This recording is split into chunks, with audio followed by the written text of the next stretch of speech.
Also, thank you everybody for showing up here. This is, if I were to guess, 60 more people than I thought were going to show up to this, so. So welcome to our panel about Vocaloid music and what it's doing in rhythm games. When it's good, when it's bad, when it's egregious. And what makes music good in rhythm games anyway? So, Slight disclaimer, there is nothing objective about any of this. Highly opinion-based panel. So real quick, before we get into the presentation that I promise a lot of work was done on, and we definitely didn't throw it together after getting at the Gaylord. This morning. Quick introduction on the two of us. My name is Alex. I have been doing Vocaloid music for... Doing music for 20 years sounds about right. I have been a part of the Vocaloid fandom since, well, we're going to get into a little bit of when all of this started when we get to the What is Vocaloid slide in a minute here.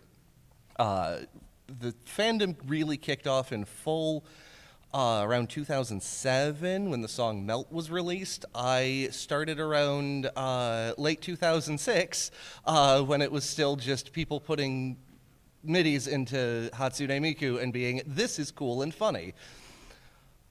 Since then, I've released a handful of tracks under the name of Racconia. Give me a quick Colossus roar if you've heard of any of my music. I thought so. Yeah, you're allowed. Who here knows Sweet Anne? Other than that, I actually do have another track that just released with the Project Metal Bubble Trio, which is the new project from Andrew Dost of Fun. That is on Spotify. I can give links for that later. And you've got a lot less to say about your introduction. I am his brother.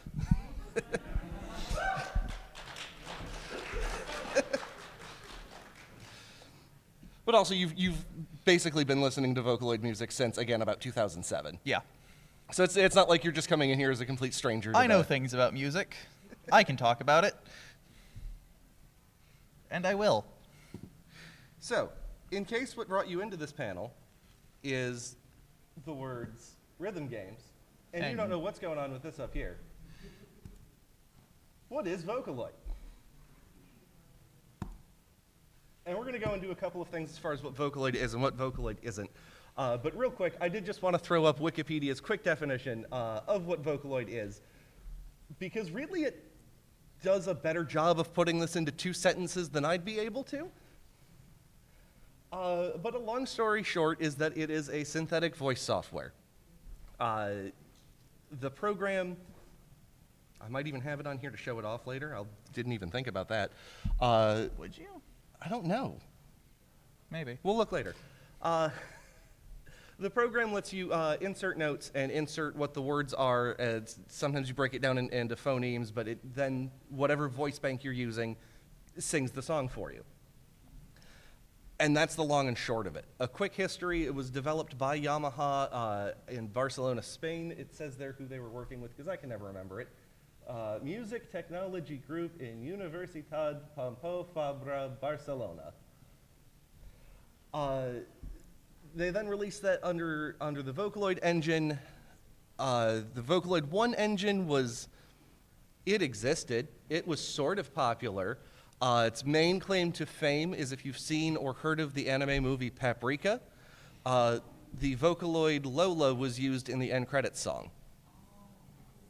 That was way more recognition than I expected for any of the words in that sentence. So props to all of you. You all are great. Shortly after that, they developed the Vocaloid 2 engine. It actually started with an English voice bank. Sweet Anne came out in 2007. A month or 2 later, because I don't remember if she was June or July. But a month or 2 later, Hatsune Miku came out in 2007. Miku was August. I know Miku was August. I don't remember Sweet Anne was June or July. The way you phrased that sentence made it sound like you couldn't remember. Fair. No, that's fair. Miku, is right click back? I think right click is back. No, there is no back. There's Only no back. forward. Thanks, Google. No, we're going to get to that. That's fine. That can sit up for a minute. Is there arrow keys? Oh, there's also little arrows in the bottom, yeah. There we go. This one here is Miku. You've probably seen her around.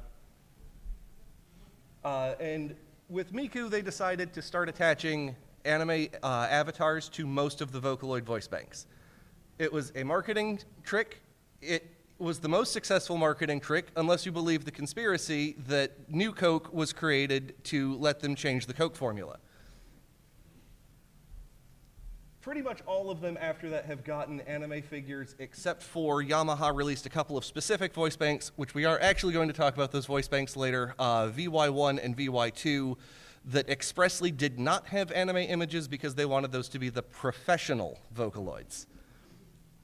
Since then, it has exploded with concerts year-round, concerts in Japan, concerts in America, concerts worldwide. And of course, if you go into the MAGFest arcade later today and you go into the back section where the rhythm games are, somewhere you're going to see Vocaloid as a category. They put all the Vocaloid songs together. It's part of why we're doing this panel about Vocaloid music and rhythm games. But before we go further on that, here's some things that Vocaloid isn't.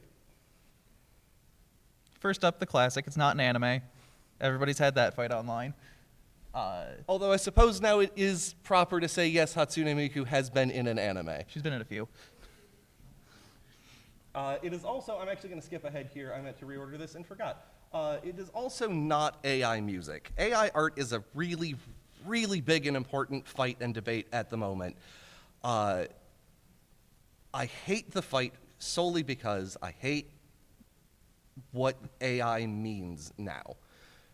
Because AI is really, really too broad of a term.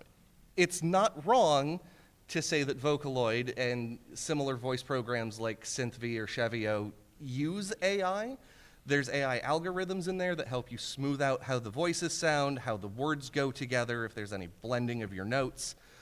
But it's not the same thing as like AI art that's generated from stolen pictures and has 9 fingers on each hand. Vocaloid works more like an instrument where you still have to put all of the notes and everything in and tell it what to do exactly before it'll do what you need it to do.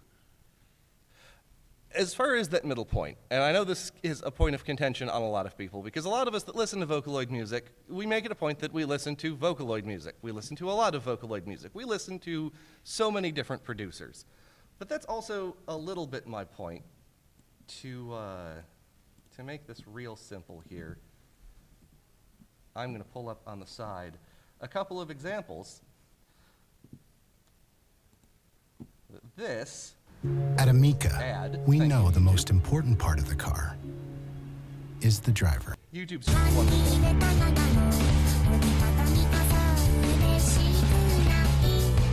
I'm sure all of you can hear that well, but all the speakers are pointed that way, so we're... If it gets too loud, somebody just give me a hand signal and I'll turn it back down. Yes, sorry. I only promise to try. So this is Melt. This is a Vocaloid song. This was arguably the first big Vocaloid song. If we want to say that Vocaloid is a genre, then that means that is in the same genre as... Speaking of, maybe we've turned the volume up too loud. Switch over to Spotify. I'm sure you could find Melt on Spotify. Believe it or not, no. Really? Do they just not have old Supercell? They have where Supercell did a video game soundtrack. They do. They do have that. Let's go with this one. Let's go with this one. Or will we?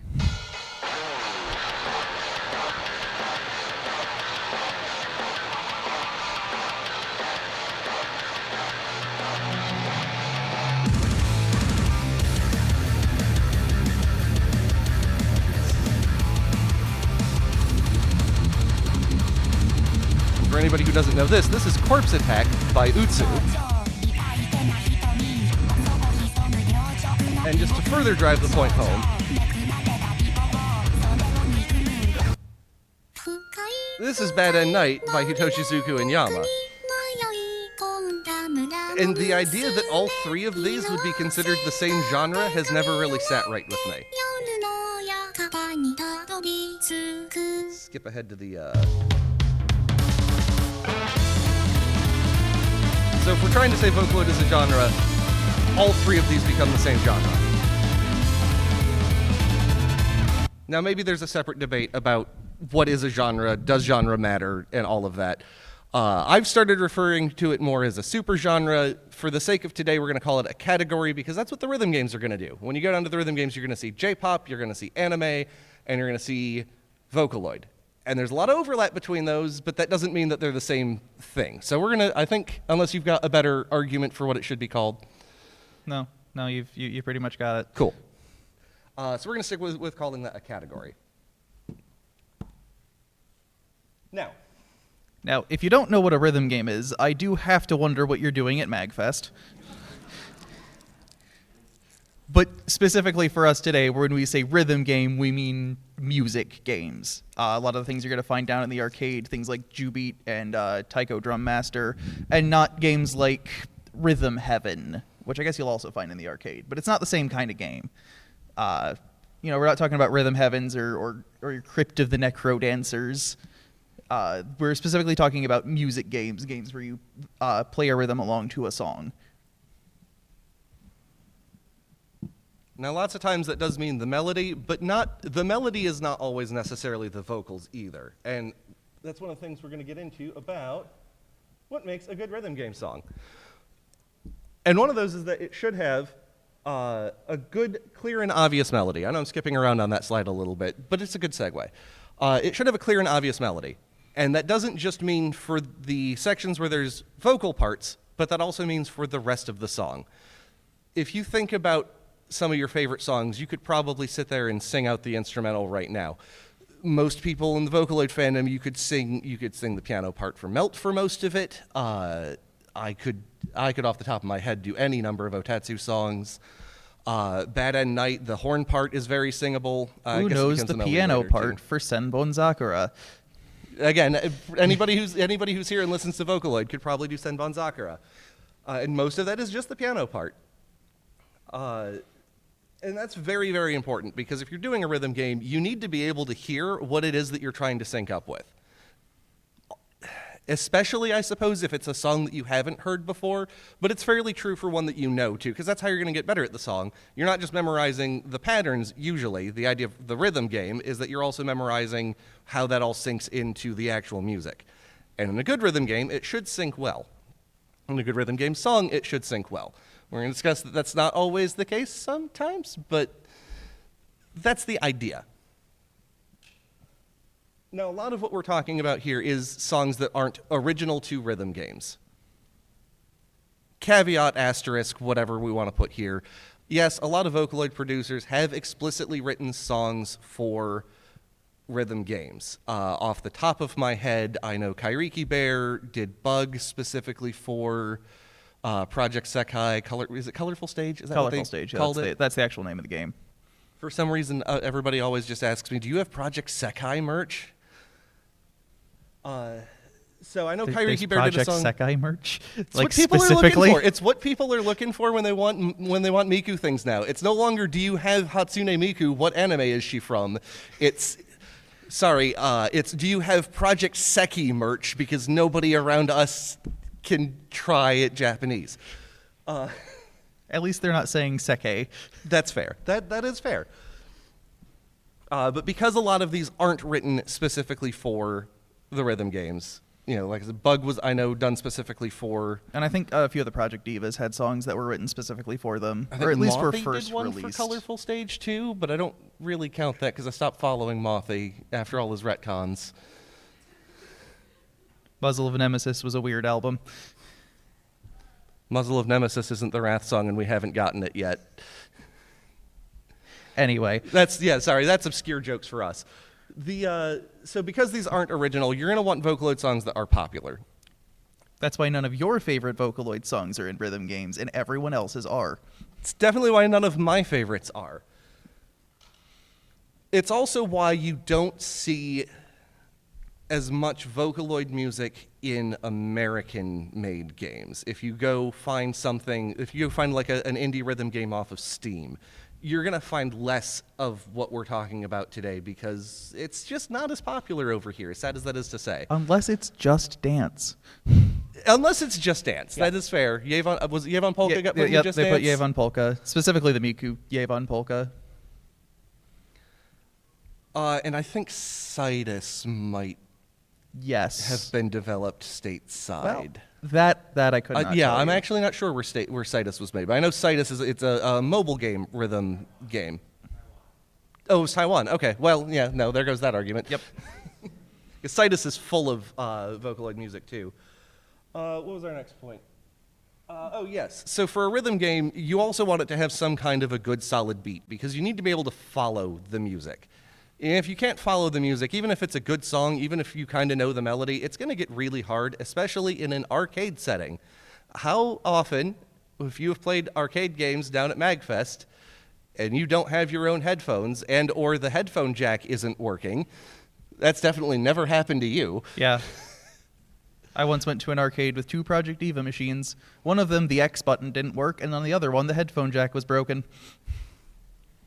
Great time. Great time for everybody. So all you can hear is just what's coming at you from the speakers, as well as every other speaker in the arcade. So you've got to have something that you can follow if you can't hear every intricacy of the melody.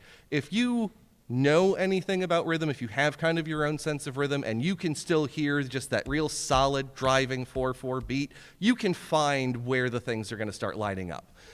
If you're trying to do something real crazy in prog, it's not going to line up for you. You're going to have a harder time. Unless it's one of those times where they make the drums do like exactly the subdivision of the beat, and that's exactly what you're playing in the rhythm game. We'll get to that.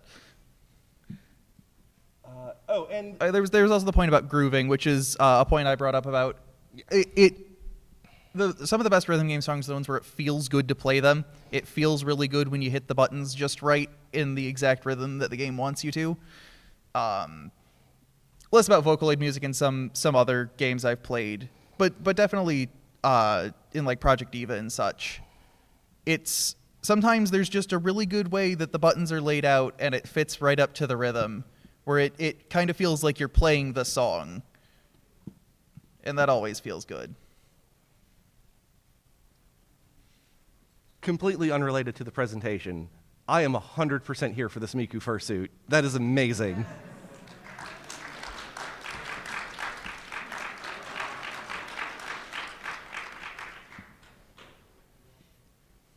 So we hit the top 3 points. We're going to get into the super subjective ones here. It should match the vibe of the game. It should fit mechanically. Don't put a ballad in DDR. It's just not going to be fun. That's the best, simplest way to explain that one. Some games can get away with having a slow song and still be a rhythm game. I think the Project Diva series does a Well enough. I was about to say a good job, but no. It's not my It does favorite. It does a good enough job with it. But if you're doing something like Jubeat doesn't feel good when you're playing a super slow song, DDR is not meant for slow songs. I'm not saying there's not things that aren't too fast on DDR, but it's not meant for slow songs.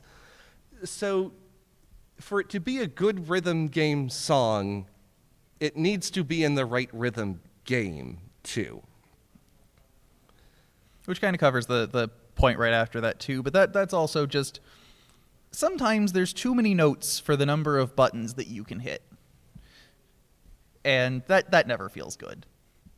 I mean, try playing some of the touchscreen ones, and you gotta be using all 10 fingers in every square centimeter of that screen.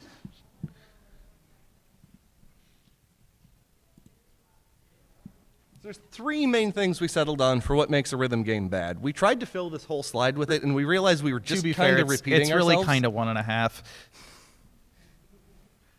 Because the first two kind of go together. And we're going to get real in-depth in a minute about bad or awkward editing, because that's such a problem for Vocaloid music specifically. Especially going back to that problem about you're sitting in an arcade, no headphones, trying to play this rhythm game with 6 other rhythm games right next to you playing different songs. And you're in the groove of a song, and suddenly they just cut out 1.5 minutes in the middle and switch to a completely different section style-wise. And now you don't know what you're doing. You're completely discombobulated. And sometimes that can just straight up ruin a song for you.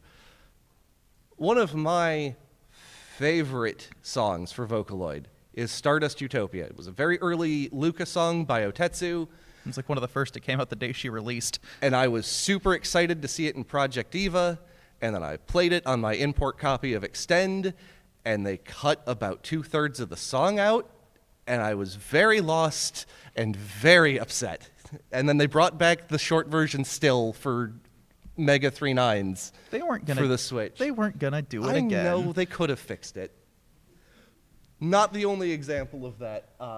The next slide is literally just the word examples and us talking about and sometimes playing examples. So we'll get more into the weeds on that in a minute. What does my next one say? Oh, yeah, I guess that really gets into that second point there too. Of editors clearly do not understand the song. So let's talk about point 3, or I will just sit on that one for a long time. Too complex or too simple.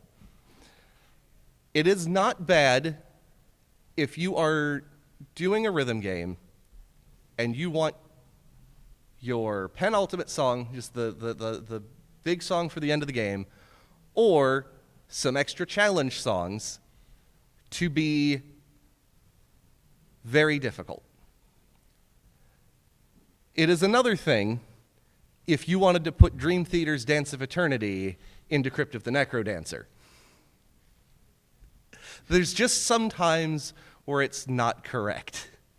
Also, sometimes you will be playing a game and all of a sudden there's a weird difficulty spike right in the center of the game. And this happens in the rhythm games too, where you're unlocking songs as you go and it should get progressively harder. But no, sometimes actually secretly the hardest song in the game is like the 4th or 5th one you unlock, Project Diva X. The way they charted, what is the actual full name of that song? The Power Rangers one. Underhanded Ranger? Eurotander, yeah. Eurotander, yeah. The way they charted Eurotander threw me for a complete loop when I unlocked that section of the game, because it wasn't anything at all. I was surprised the song was in the game, if we're being fair, but it wasn't at all what I was expecting for the charting and the speed they were moving the notes at, and then that was one just flies in unnecessary. from off screen from like a completely different direction at about 5 times the speed of every other note. Too simple. There's a couple of really good Vocaloid examples for this. Fortunately, if you go downstairs, you're not going to see too much of Too Simple from the Vocaloid music. Most of the other games that have picked up on Vocaloid music, be it Jubeat, be it, of course, there's Project Diva. There's the one that looks like a washing machine where you take... Yeah. See, I know how to play these games. I don't know the names of any of them anymore because I only play them once a year here, and half the time I'm drunk, so... most of those stick to at least not being too simple, at least as far as the songs. Sometimes the charts are simpler than they should be for the song, but that's not part of this discussion. That's a different discussion.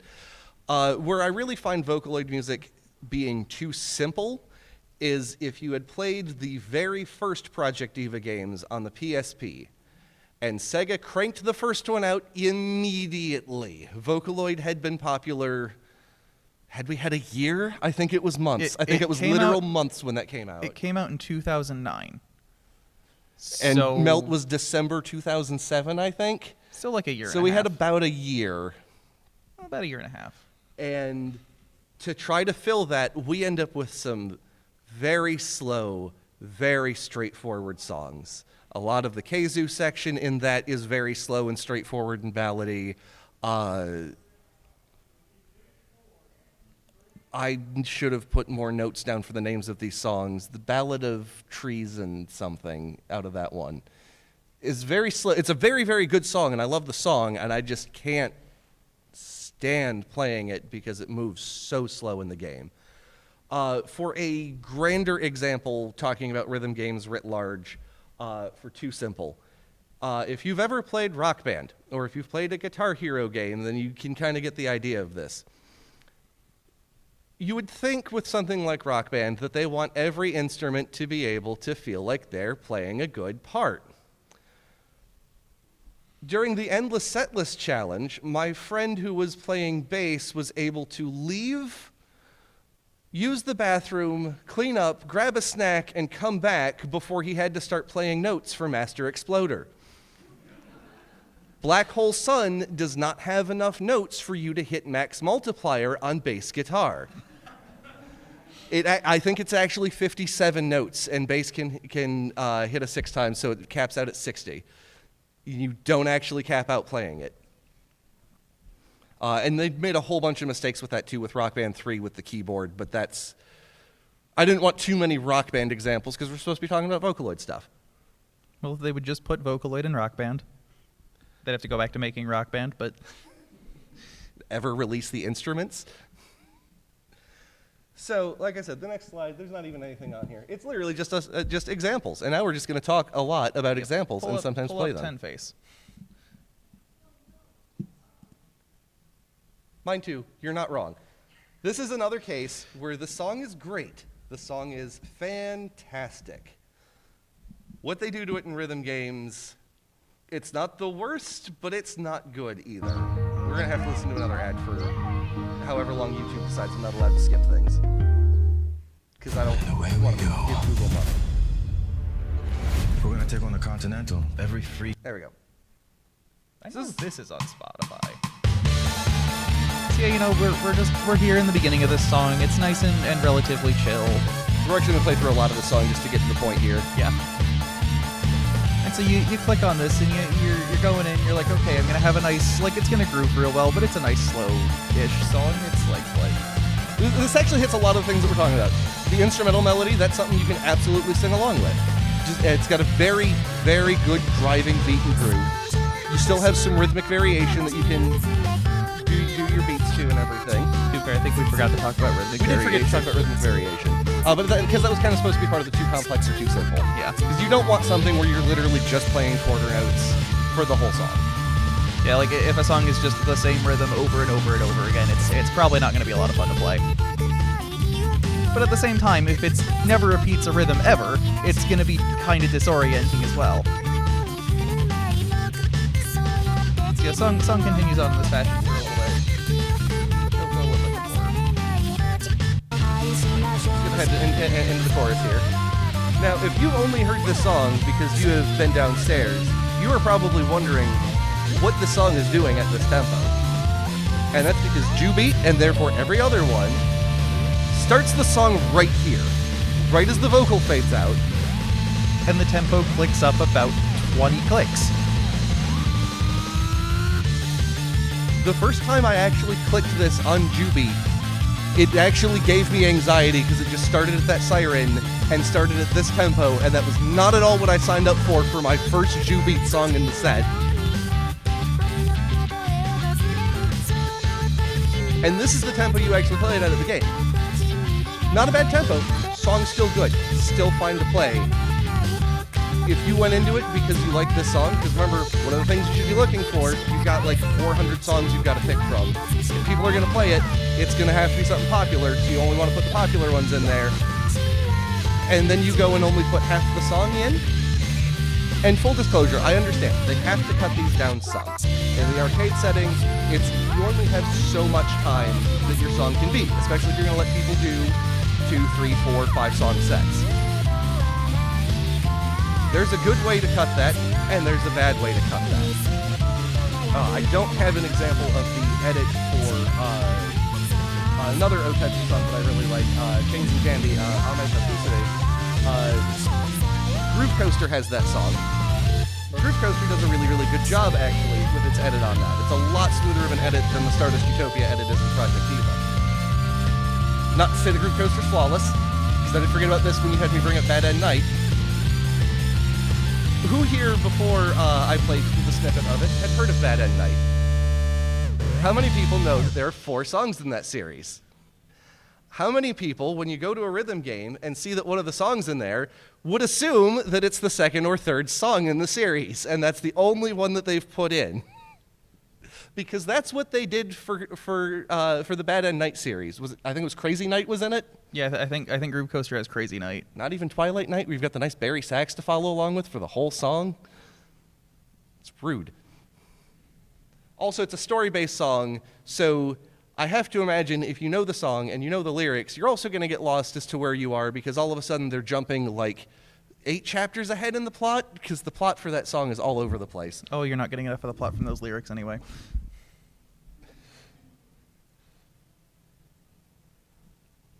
Oh yeah, good examples. So we're not just being completely negative here. If you're playing a rhythm game and it has the artist listed on the Vocaloid song and it says Wawaka, play it. No notes, always good. I think it's just usually because they just leave it alone. It's because usually Wawaka songs are of such a length that they can just leave the song as is. Yeah, they're usually just a little bit longer than you'd expect, but not long enough that they have to cut anything. At most, they might cut like 4 measures of a transition, and it's fine, because a lot of his stuff has looping bits to it anyway, so you just cut a single loop, and it's fine, and it's totally fine. And I don't think I've ever played a bad Wawaka cut on a rhythm game. So when you go downstairs after this and you're in the arcade hall, if it says Wawaka, it's kosher. It's approved. If it says Hachi, however, before you crucify me, I too am a fan of Hachi and Kenshi Yonezu. Something is wrong, I think, with every time I've played Hachi in a rhythm game. If we're going to go in order, not only is it a weird edit in Project Diva for hold release Rakshasa and Corks and Rakshasa and Corks. Yes, thank you. They used the wrong version. They used the album cut. They cut 2/3 of the bass guitar out. That's wrong. There's one version of that song. It is the original one. It is not the album cut. It is the one with the very cheaply done animation, and it's amazing. No notes. Maybe a few notes. I take that back. There is one time where I've seen a Hachi piece make it into a rhythm game basically unscathed. And that is with the newer Project Diva games, specifically Future Tone and whatever the other half of that one's called, and Mega Miku's on the Switch. Fun fact, if you didn't know why it's Mega 3/9s, it's because 3/9 is also Miku. And also, it's Mix. It's puns. There's so many fun puns around March 9th with Miku. It's great. But in both of those now, I think it's DLC for both. I don't think it's on disc for either of them. But you can get Sand Planet. And they didn't do anything to it. It's fine. It's great. It's completely playable. It's just enough rhythm to be a good challenge. That's what they should have done with the rest of them. The takeaway here is if the song was 3.5 minutes or less, it's probably fine. Or at least it should have been. And also, I have a personal grudge against what they did for Project Mirai, advertising Matryoshka in it so they could say, Gumi's in this game, and then not putting Gumi really in the game at all. Gumi was in 4 songs. At least in the Project Mirai I played.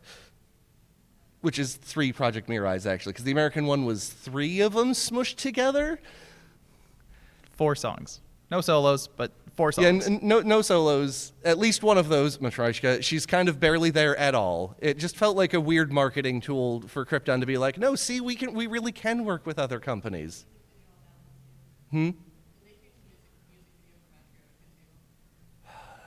I think so, because I want to say all of them use the chibis. Yeah, because in Mirai. Because in Mirai they didn't have any of the ones where it was just here's the video that we ripped out of Nico Nico or YouTube, depending on when it came out.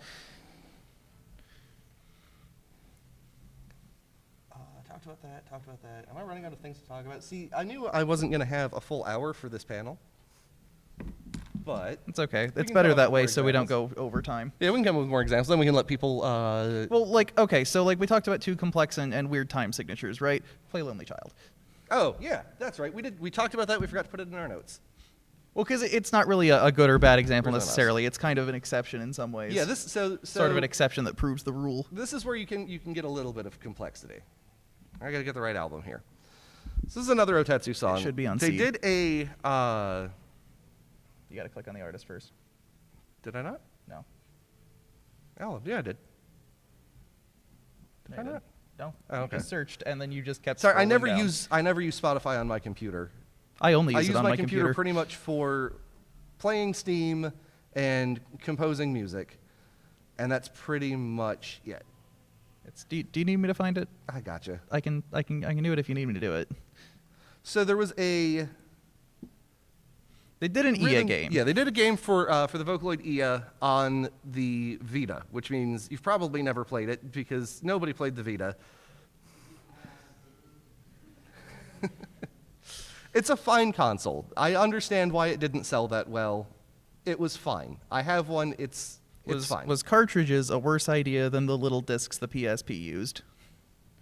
No, the cartridges weren't the problem. It was the memory sticks. They already made you buy the camera ones for the PSP, and they were like, nope, camera ones don't work anymore. So here we go. So this is a song that they put into the rhythm game. And we were talking about complex and changing time signatures. And I was saying it is okay to be a little complex. And this is my kind of case in point on this, is if you were to try to count this out,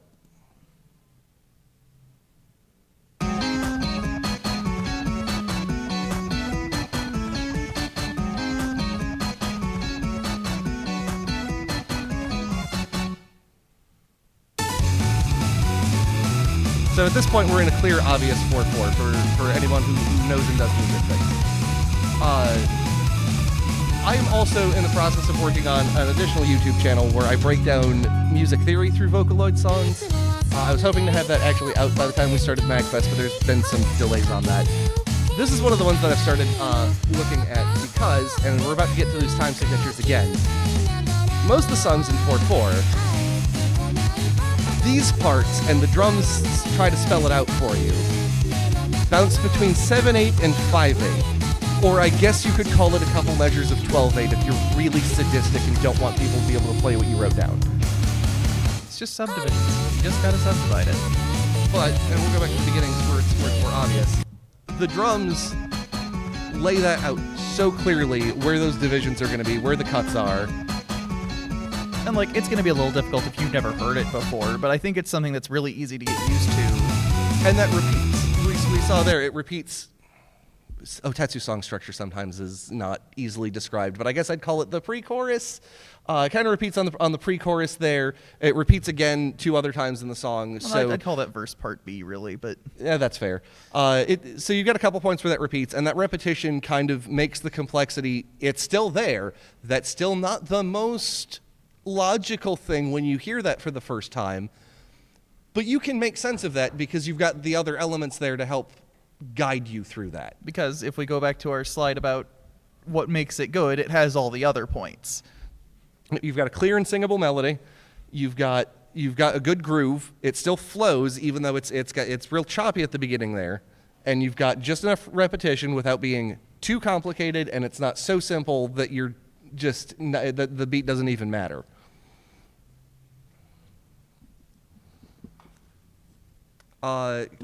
Couple more examples. I did say earlier we were going to talk about VY1 and VY2, the quote-unquote professional Vocaloids from Yamaha. There is a producer, goes by the name of EasyFG. Let me back that up a second. Who here has actually played the mobile game? Who's played Colorful Stage, Project Sekai, whatever you want to call it? Okay. There's a song in there, Hurting for a Very Hurtful Pain. If that is how you were introduced to the song, then you only know that it has one vocalist. That song has 2 vocalists. I don't know who rubber stamped an edit to that song where they redid the chorus with VY2. The chorus is supposed to have VY1. It's supposed to be a back and forth between 2 different people. And that's where I was talking about the editor doesn't understand the song. Now, more work had to go into that than just the editor. As opposed to also from Project Sekai, their edit of Echo that cuts out about 75% of the song. And I guess they did it because it's just instrumental, but it really makes the song more repetitive than it already is and takes just all the heart out of it. The reason people like that song isn't for the 8 measures that you left alone in there. It's for the whole song. And there's no evidence of most of the elements and the musical break left in that edit of it. And it's very, very discouraging to see that. I've been talking a lot. You got another example? No. Cool and good. Well, it's one of those things where I think when it's done right, you don't notice it.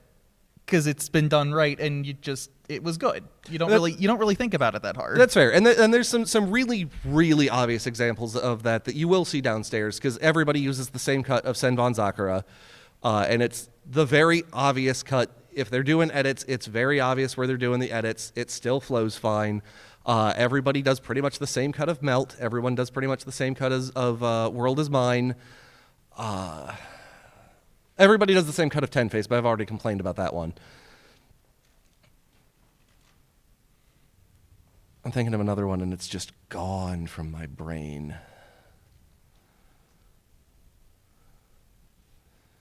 Good example of editing. Because like we said, you do have to cut the songs down. It's not always right to have the entire song. Good example of this is intense singing of Hatsune Miku. By, is it Storyteller? It's Cosmo and someone. I think they go by Storyteller when they work together. If you've heard the album version, I thought Storyteller was Sasakure. See, now you got me questioning things. Anywho, if you've played a Project Diva game, you're probably very familiar with intense singing. It's the hardest song for Project Diva 2. Project Diva X put it into the big medley of all the previous games' hardest songs. And they put it in F2 because F2 had a bunch of previous game songs. They also made it way easier. They did make it way easier in F2. It was kind of weird. You play like a third of the notes instead of all of them. But that's fine, because Cosmo's involved, and anything with Cosmo is at a BPM of about 255 in 16th or 32nd note triplets. It's just so much. It's just so much. Calm down, Cosmo. The edit for intense singing is the important part of the song. It cuts down to where it gets back to the main theme, goes through everything important, has the vocal harmonies. If you listen to the full 5-minute version of that song, it feels like a different song. It's got a related melody sometimes. It's got less harmonies. The instrumentation's completely different. It's a case where it's one of the few times where I think I prefer the edited version. The other one that I just thought of while I was saying that is that Project Diva uses the up-tempo version of Paradichlorobenzene by Owata.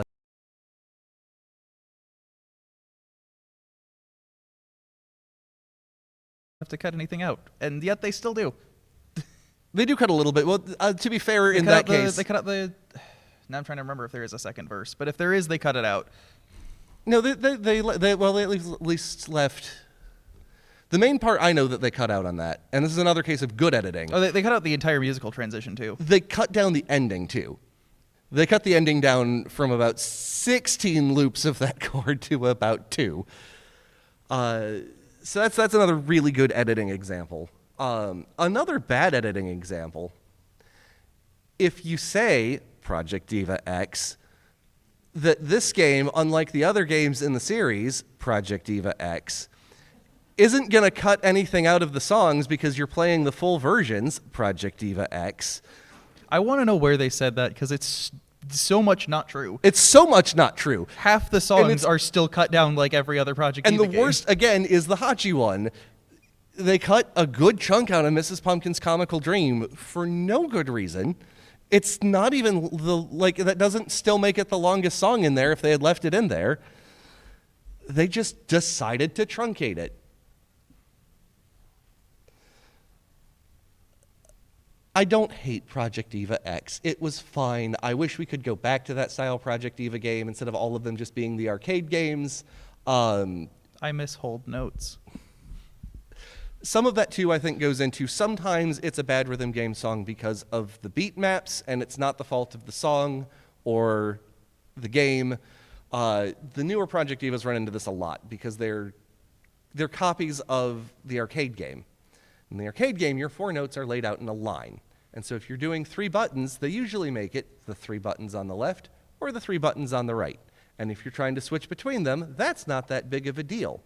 When you're making weird triangle shapes with your hand on a PlayStation controller to switch between these 3-button combinations, that's a little more difficult. And maybe they shouldn't have just straight copied the note maps. I don't know, I don't want to use our whole last half hour complaining about the fact that it's all Project Diva arcade now and not actually Project Diva the way that I remember it from the PSP. Back and in the good old days. Of the PlayStation Portable. Leave me alone. I'm 36. At MAGFest, I'm basically a senior citizen. Did I eat up enough of that extra time to go to questions? Yeah, we only have like 15 minutes left. Cool, perfect. Anybody So if have anybody any has questions? Any questions or comments, feel free to ask. Feel free to... I think there's a microphone up here. I think it's on. I don't know what would really be for questions on here. But if you have any questions, or any more examples you'd like to point out, yeah. No, there should be a button on the back of it. On the right. Just tell us the question. We'll repeat it. So, my first thing is, I think the worst map is Sayate, Project Diva Arcade 1. And 2, my question is, do you think they're gonna try to revive Diva again, or do you think Diva's dead because of the new, colorful Sekai stuff? I want to double check one thing before I answer your question. So this is a two-part question. The first part is the comment about a particularly bad beat map, and I just want to make sure that I'm not missing a song. When you say Sayate, do you mean Saihate? Yes, Okay.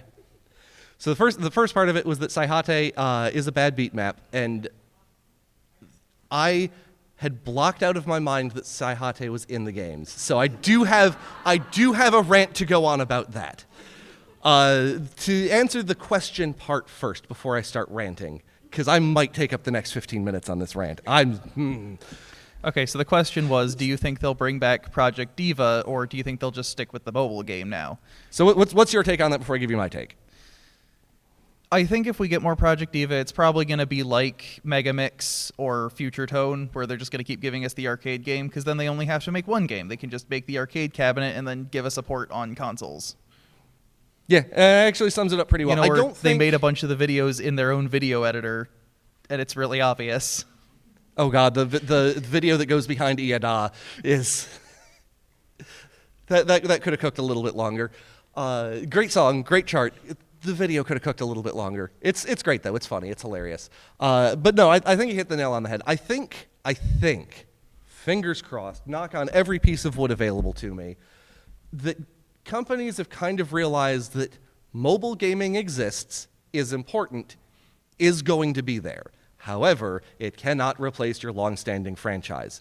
There's a lot of games outside of the rhythm game world where we're seeing the franchises come back to consoles. Star Ocean, after 5 was bad and nobody really liked... Anamnesis. Thank you. Or however the hell you're supposed to pronounce that word. That word with too many Thanks, A's, N's, and Tri-Ace. N's. That came back with Star Ocean 6. Saga is apparently coming back to consoles soon after having a long-running mobile game. Octopath had one in between 1 and 2, I think. Yeah, but I don't know that that's the best example. But we're seeing more things like, oh, it had a mobile game, and maybe it still has a mobile game, but it's coming back to console. So I don't think the existence of Project Sekai is going to keep us from getting more Project Divas. That being said, I very unfortunately do think that Gabe is right. I do think we are done with Project Diva Second, Extend, F Second, that era. I think X was the nail in the coffin for that, because it didn't sell like they wanted it to, and the arcade ones have been selling pretty well. And so I think now we're stuck with the Future Tone and the Mega Mikus. And again, it's easier to just do the arcade versions because they just keep releasing the new songs as packs of DLC, so that you just still have the same base game, and you just keep releasing the new songs every time instead of coming out with a new game that has new songs. Now, to your other point. Saihate never should have been in a Project Diva game. It hit one of the points that we talked about. It was popular. It hit another point that we talked about on the bad side of the editors didn't get it.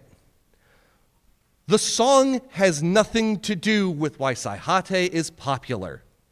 Nobody cared about the song. What made Saihate popular was it had a very popular Miku Miku dance video where she died and they had a funeral and it was sad, and it was like actually kind of sad despite being the jankiest, Gary Modiest animation you've ever seen in your life.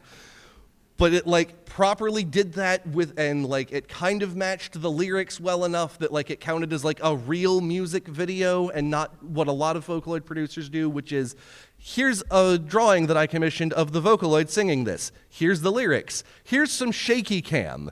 Oh, Tetsu does it. Utsu does it. Hitoshi Zukupi and Yama do a little bit more than that, but they started hiring somebody to do that. Yeah, because they got Suzunosuke, and then...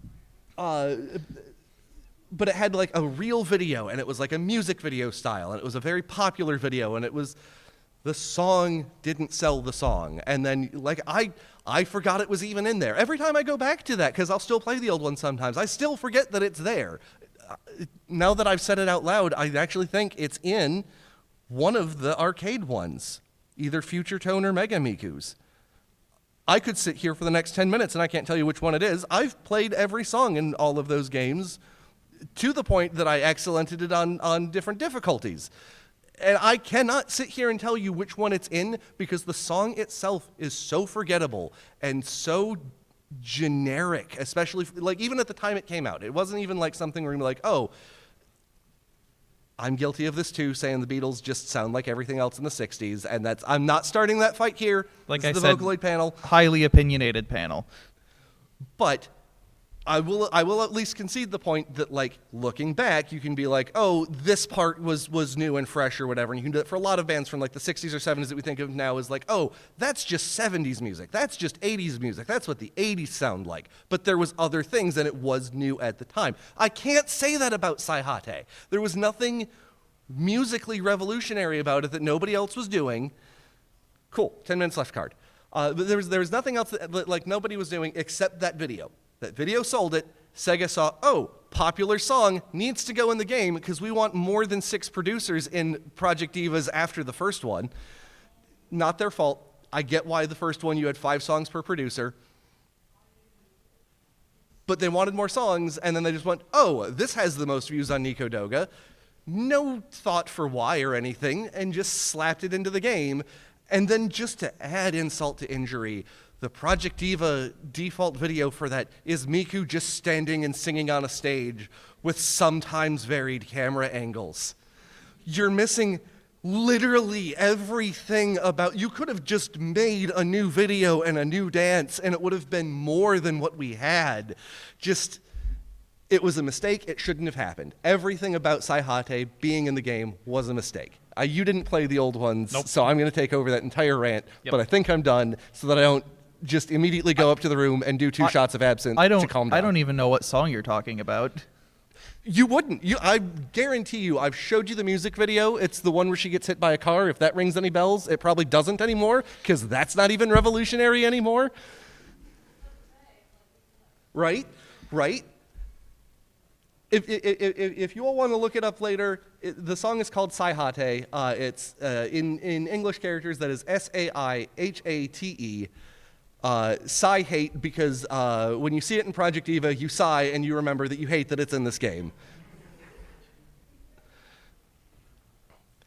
It's just, it's so generic. Like, I know for a fact that you have heard this song. I know for a fact that you've seen this video because I have shown it to you. I don't know for a fact if you've played it in Project Diva. No, because I don't have arcade. Because you don't have either of the arcade ones, and I think you've played a little bit of one of them at my house, and I don't think you would have even seen or gotten to that. No, if I'm gonna play the game, I'm gonna play the songs I want to play. Exactly, which is why you put the popular ones in. But again, I'm done. I'm done. Does anybody else have a question? Just, anybody? You got a question? Do you want to come up to the mic so we can hear you at least? Right. Cool. So 5 minutes left. This will be our last question. Thanks, Alex, and your rants about Saihate. I'm sorry. I'm a very opinionated person. What just came to mind when I was listening was the one example I could think of where they kind of did the opposite of it, which is that what I remember from Project Diva Placebo is that they since the song is like a minute long, they doubled it and made Yes. I don't know what. Yes. To think. Okay. What do you think? So, the question is, what do we think about how they treated a song that was too short for them to cut and instead decided to extend it? Specifically, we are talking about everybody's favorite song about vegetable juice, Popipo. Was that for Project Diva? Because I know they did it at the concerts too, where they extended it and did the verse in So English. yeah, so that is a fair point. I don't know if it was done for the rhythm game or if it was done for the concerts, because I know that they used it to introduce the American outfit for Miku. You actually probably do know the answer to this. Yeah, no, the English version has been there not either since the release or not long after. But when did they splice them together? When did they splice them together? Since, yeah, basically either at the release or very close after. Because I always remember being talking about the original left and right animation that they downloaded. Okay. So it's been around for a very long time. Okay, so the extended version does exist. I will say, having been around at the time, it was absolutely not the popular version. You had the Japanese version. The English version was there. People were aware of it. People used it to make horrifying Sweet Anne videos. Sweet Anne's kind of got a horrifying look anyways. And just having that superimposed over the dance was terrifying. The cities blowing up in the background was just gravy. The first time I remember the spliced version being popular was when they did a contest for an American design for Miku before actually having real proper English Miku, I might add. That they debuted that at one of the concerts. That might have been at the last Giving's Day that they debuted that. That sounds That right. sounds right. It was at a Giving With Day. Lamaze actually there playing the harmonica Yeah, the whole time. because he came out and did the dance. While dressed in the full gangster thing and the full face mask with the as you do. So it existed. Was it the right call? I don't know. I don't know, because it does really just feel long when everybody's used to either half of the song. So it does kind of lead to a weird vibe. You got any extra things to say on that, or did I kind of hit all the big ones? Yeah, I think you got it. Okay, cool. Well, this has been a fun panel. Went actually a lot smoother than I thought, with how much thought but how little communication went into the concept of it. If you all have any further questions, we will, of course, be around MAGFest. We'll probably be in the panel room for a little bit longer, too, if you want to ask us any more questions. Or if you have any questions about Vocaloid as a software, like I said, I am a Vocaloid producer. I've released 2 tracks under my own name, and I now have one on Spotify under Metal Bubble Trio. Thank you, everybody, for showing up to the panel, and I hope you all have a great MAGFest. Go play some Vocaloid music.